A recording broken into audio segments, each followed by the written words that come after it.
നമസ്കാരം, ജന്മഭൂമിയിലേക്ക് സ്വാഗതം. അഹമ്മദാബാദ് വിമാനാപകടത്തിൽ ഇതുവരെ 265 മൃതദേഹങ്ങൾ ആശുപത്രിയിൽ എത്തിയതായി അധികൃതർ. 242 പേരിൽ 241 പേർക്ക് പുറമെ വിമാനത്തിലുണ്ടായിരുന്ന 242 പേരിൽ 241 പേർക്ക് പുറമെ 24 പ്രദേശവാസികളും മരിച്ചു. ഇവരിൽ 5 മെഡിക്കൽ വിദ്യാർത്ഥികളും ഉൾപ്പെടുന്നു. 2 മെഡിക്കൽ വിദ്യാർത്ഥികളുടെ മൃതദേഹം കണ്ടെടുത്തു. അതേസമയം 294 പേർ അപകടത്തിൽ മരിച്ചുവെന്ന് അന്താരാഷ്ട്ര വാർത്താ ഏജൻസിയായ റോയിറ്റേഴ്സ് റിപ്പോർട്ട് ചെയ്തു. 53 പ്രദേശവാസികൾ മരിച്ചുവെന്ന് ഉന്നത പോലീസ് ഉദ്യോഗസ്ഥയായ റേഞ്ച് IG നിധി ചൗധരിയെ ഉദ്ധരിച്ച് റോയിറ്റേഴ്സ് റിപ്പോർട്ടിൽ പറയുന്നു.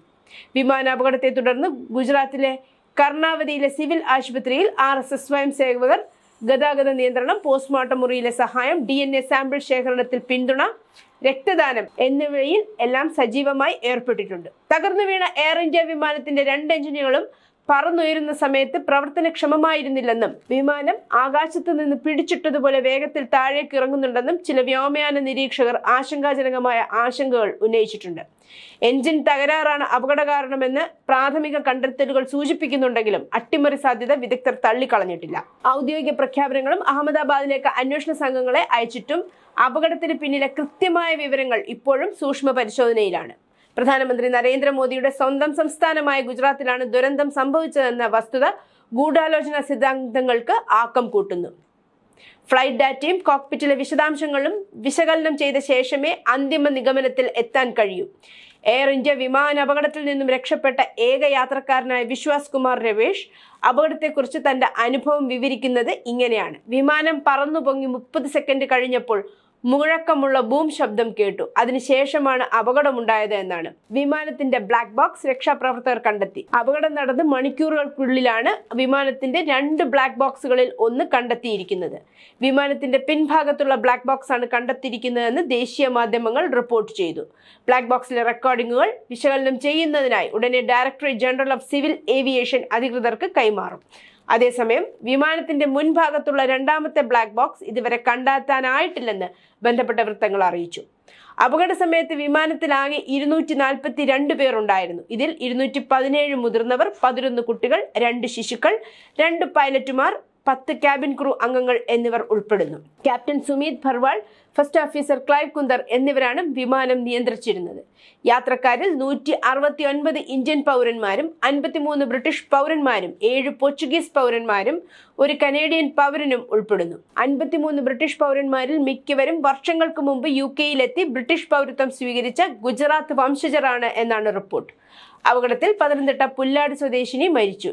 ലണ്ടനിൽ നഴ്സായി ജോലി നോക്കുന്ന രഞ്ജിത ഗോപകുമാരൻ നായരാണ് മരിച്ചത്. നാട്ടിൽ വന്ന് ലണ്ടനിലേക്ക് മടങ്ങിയായിരുന്നു രഞ്ജിത. കഴിഞ്ഞ ദിവസം വൈകിട്ടാണ് പത്തനംതിട്ടയിലെ വീട്ടിൽ നിന്ന് അഹമ്മദാബാദിലേക്ക് പോയത്.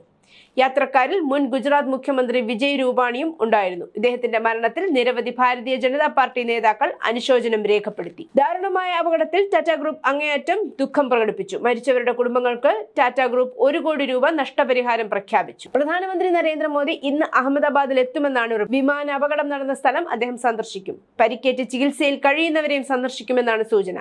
വിമാന ദുരന്തം വിവരണാതീതമായ വേദനയെന്ന് ആഭ്യന്തരമന്ത്രി അമിത് ഷാ അപകട സ്ഥലം സന്ദർശിച്ച ശേഷം മാധ്യമങ്ങളോട് പ്രതികരിക്കുകയായിരുന്നു അദ്ദേഹം. ആശുപത്രിയിലെത്തി പരിക്കേറ്റവരെയും അമിത് ഷാ കണ്ടു. വിശ്വാസ് കുമാർ രമേഷിനെ സന്ദർശിച്ചതായും അദ്ദേഹം പറഞ്ഞു. റിപ്പോർട്ടുകൾ പ്രകാരം വിമാനം BJ മെഡിക്കൽ കോളേജിലെ ഡോക്ടർമാർ ഹോസ്റ്റൽ മെസ്സിലേക്കാണ് ഇടിച്ചിറങ്ങിയത്.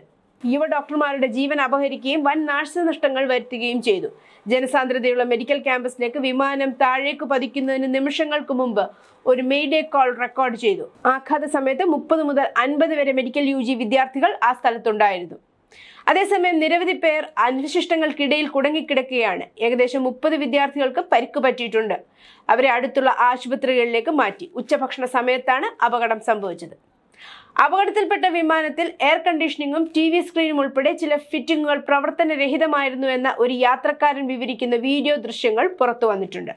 അപകടത്തിൽപ്പെട്ട വിമാനത്തിൽ ഡൽഹിയിൽ നിന്നും അഹമ്മദാബാദിലേക്ക് താൻ യാത്ര ചെയ്തിരുന്നു എന്ന് അവകാശപ്പെട്ട ആകാശ് വത്സ എന്ന യാത്രക്കാരനാണ് Xൽ തന്റെ വീഡിയോ പോസ്റ്റ് ചെയ്തത്.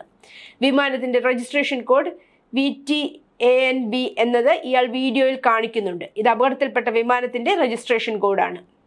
11 വർഷം പഴക്കമുള്ള VTANB എന്ന പേരിൽ രജിസ്റ്റർ ചെയ്ത 2014 ജനുവരിയിൽ എയർ ഇന്ത്യക്ക് കൈമാറിയ ഒരു ബോയിങ് 7878 ഡ്രീം ലൈനർ വിമാനമായിരുന്നു അപകടത്തിൽപ്പെട്ടത്. 2013 അന്ന് ഏകദേശം 50 വിമാനങ്ങൾ ഉണ്ടായിരുന്ന ആഗോള 787 ഫ്ലീറ്റ് ലിഥിയം അയൺ ബാറ്ററി അമിതമായി ചൂടാവുകയും അവയിൽ ചിലത് തീപിടുത്തങ്ങൾക്ക് കാരണമാവുകയും ചെയ്ത സംഭവങ്ങളെ തുടർന്ന് മാസങ്ങളോളം നിലത്തിറക്കി പ്രശ്നം പരിഹരിക്കുന്നതിനായി ഫെഡറൽ ഏവിയേഷൻ അഡ്മിനിസ്ട്രേഷനും ബോയിങ് പുനർരൂപകൽപ്പന ചെയ്ത ബാറ്ററി സംവിധാനങ്ങൾ ഉൾപ്പെടെയുള്ള പരിഹാരങ്ങൾ നടപ്പാക്കിയിരുന്നു.